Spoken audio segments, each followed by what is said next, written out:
அது தமிழ்நாடு அப்படின்னு வந்துட்டா சரி, இந்த எலெக்ஷன் வந்து ஜெயிச்சிட்டாங்கன்னு வச்சுக்குவோம் சார். அடுத்து வந்து சென்ட்ரல்ல யாருக்காவது சப்போர்ட் பண்ணி தானே ஆகணும்.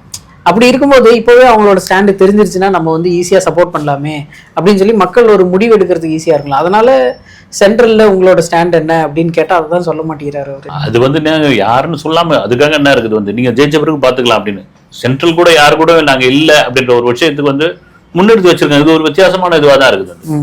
இன்னும் கூட பாத்தீங்கன்னா காங்கிரஸோட அந்த கூட்டணியும் ஒன்னும் முடிவாகல.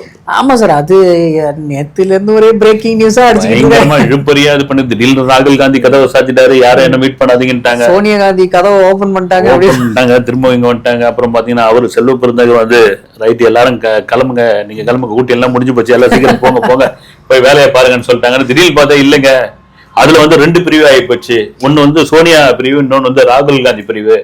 அவங்கெல்லாம் வந்து அம்மையார் சோனியா காந்தியோடைய பிரிவுலாம் அவங்க பக்கம் இருக்கிறாங்க, ராகுல் பிரிவுலாம் வந்து விஜய் பக்கம் இருக்கிறாங்க. தமிழக காங்கிரஸ் 2ஆ உடைஞ்சு போச்சு. இப்படியா பேசிட்டு இருக்காங்க. ஆனால் காங்கிரஸ் டிவிகே கூட்டணி வரும்பொழுது ஒரு பெரிய பலம்னு கண்டிப்பா சொல்லலாம். நிச்சயமா இருக்குது. காங்கிரஸ் வந்து டிவிகே கிட்ட வரல, நாங்க டிஎம்கே கூட இருந்துடுறோம் அப்படின்னு சொல்லிட்டா அது டிவிகேக்கு ஏதாவது பாதிப்பு ஏற்படும்? இல்ல ஒண்ணு, ஒரு சிறுபான்மையினர் எதிர்பார்ப்புன்னு தாண்டி டிவிகே ரொம்ப எதிர்பார்க்கிற மாதிரி எனக்கு தெரியல. வந்து அப்படி எதிர்பார்க்கறதா இருந்தா வாங்க வாங்கன்னு நீங்க கூப்பிடலாம், அவங்க ஒரு ரகசிய பேச்சுவார்த்தை நடத்தலாம். திடீர்னு முந்த நாள் கூட பாத்தீங்கன்னா ஹைதராபாத்ல இருக்காரு ராகுல் காந்தி, அதை வச்சு நான் போய் பார்க்க போறாரு, சீட்டு கொடுக்க போறாங்க. அதெல்லாம் கலப்பி விட்டுறதுதாங்க. என்ன வந்தாலும் இது எலெக்ஷனுக்கு ரொம்ப நாள் இல்ல இன்னும் போக பாருங்க, இன்னும் என்னென்ன வரும். அது வழக்கமா வரது தான் தாண்டி